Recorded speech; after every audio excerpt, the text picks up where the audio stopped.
Quand je suis sorti du bac,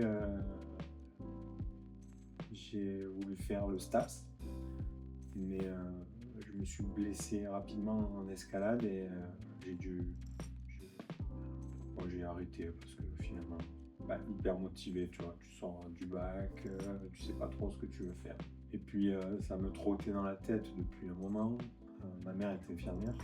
Pendant la convalescence, après la blessure, un matin, je me lève et je dis: «Bon, ben maman, je vais passer le concours d'infirmier». Elle me dit: «Bon, ben OK».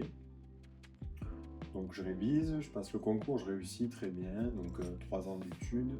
Tu pas prêt quoi, tu vois? Tu as 19 ans, tu rentres, on te demande, tu fais des toilettes à des gens que tu connais pas, tu vois des gens souffrir, des gens mourir, tu vois? Donc c'est difficile et j'ai eu à un moment donné une coup un peu dur, tu vois? Et je me suis dit: «Est-ce que c'est vraiment fait pour moi?» Mais bon, je pense que j'avais ça au fond de moi. J'ai continué, j'ai eu mon diplôme et puis en 2010, je suis rentré dans la clinique Beauregard à Marseille. C'est une clinique renommée, c'est une grande maternité.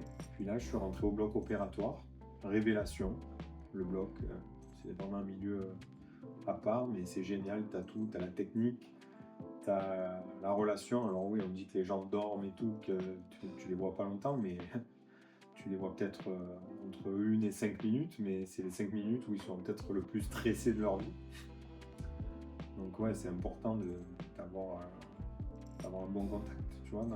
J'ai travaillé en tant qu'infirmier de salle, en tant qu'instrumentiste. Ouais, j'ai travaillé pendant 6 ans pour un chirurgien vasculaire. Et puis ça te forge, hein. Tu n'as pas droit à l'erreur quelque part, hein, donc il faut être hyper rigoureux. Ouais, j'ai beaucoup appris et je regrette pas d'avoir fait ce métier, tu vois. J'adore. Mais j'avais ce truc au fond de moi là, de créateur, d'entrepreneur et, euh, et je voulais me réaliser là-dedans. Voilà, aujourd'hui, je suis heureux.